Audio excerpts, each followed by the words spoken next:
O que é o fascismo e suas principais características?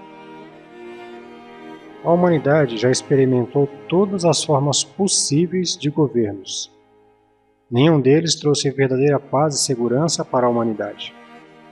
Embora uns fossem melhores e outros piores para a população, a verdade é que as palavras de Jeremias 10:23 e Eclesiastes 8:9 da Bíblia Sagrada se tornaram mais reais do que os próprios governos.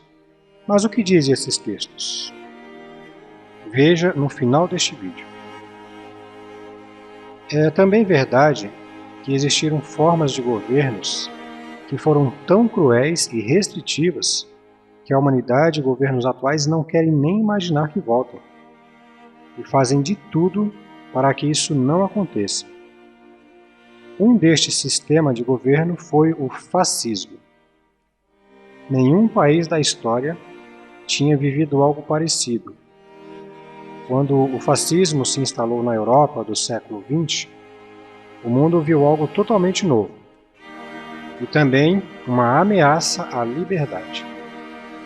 Hoje, as características do fascismo estão generalizadas em vários discursos e o significado genuíno ficou distante. Para entender a definição do sistema fascista, é preciso voltar na história. Mas o que é fascismo? Fascismo é um tipo de governo onde todas as esferas da sociedade são controladas pelo Estado. A real característica desse tipo de governo é o totalitarismo nacionalista.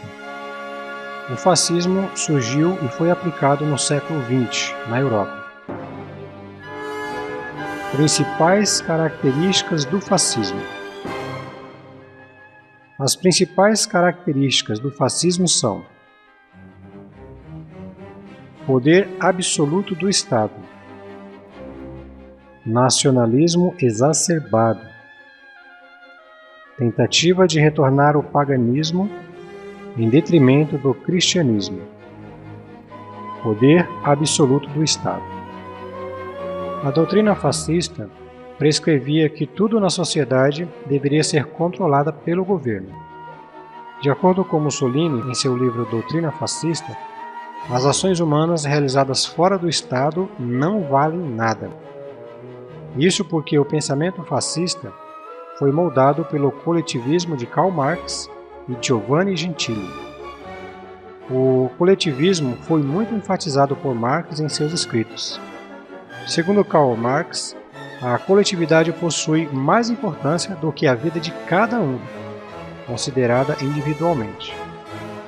A vida deixa de ser um direito normal e inviolável. Conheça o pensamento de Karl Marx, comunista principal da história. Mussolini aderiu a essa máxima de Marx durante seu governo em toda sua teoria, como pode ser observado em seus livros e atos. Mussolini foi marxista desde a juventude.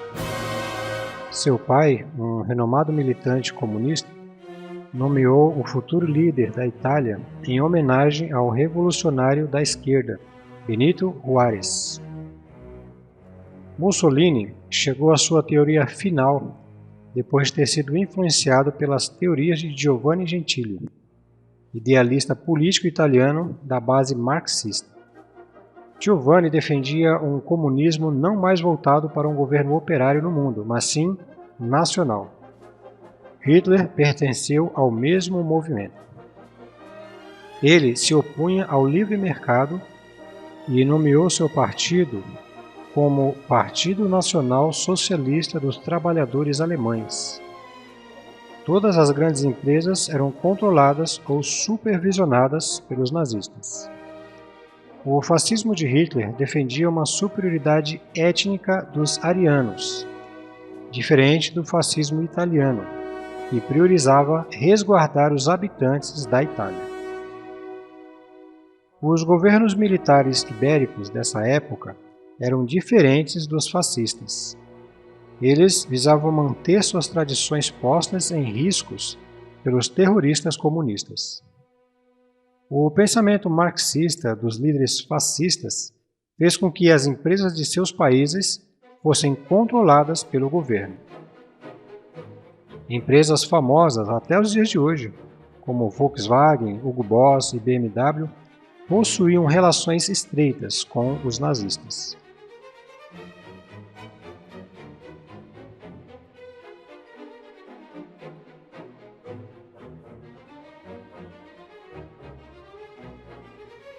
Outras características, em resumo, devido ao modelo do fascismo, o poder absoluto do Estado era característico seguinte: a proibição da liberdade de expressão.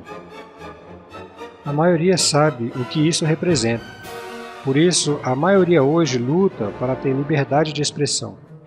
Até mesmo leis foram feitas elaboradas para garantir este direito. Como tudo tem um limite, ainda assim surgem muitas questões polêmicas. O antiliberalismo é uma doutrina que se opõe aos princípios liberais e que defende o Estado forte, com o papel de intervir na economia para corrigir desequilíbrios provocados pelo livre mercado.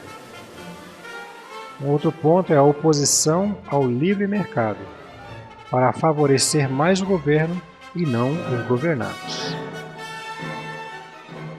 A proibição da participação da população na política, ou seja, os próprios políticos se elegeriam. E uma outra característica é o nacionalismo exagerado.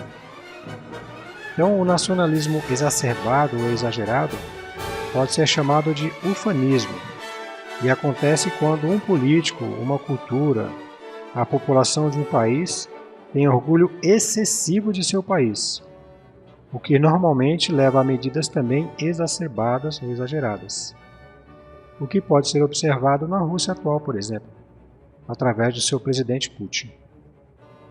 Os governos fascistas apareceram em um contexto de destruição das nações europeias, conforme será analisado no tópico do contexto histórico no vídeo 2 dessa série. Eu peço que todos acompanhem o vídeo seguinte.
Não deixe de curtir, se inscrever e ativar o sininho para não perder a próxima sequência de leitura, histórias e artigos deste canal.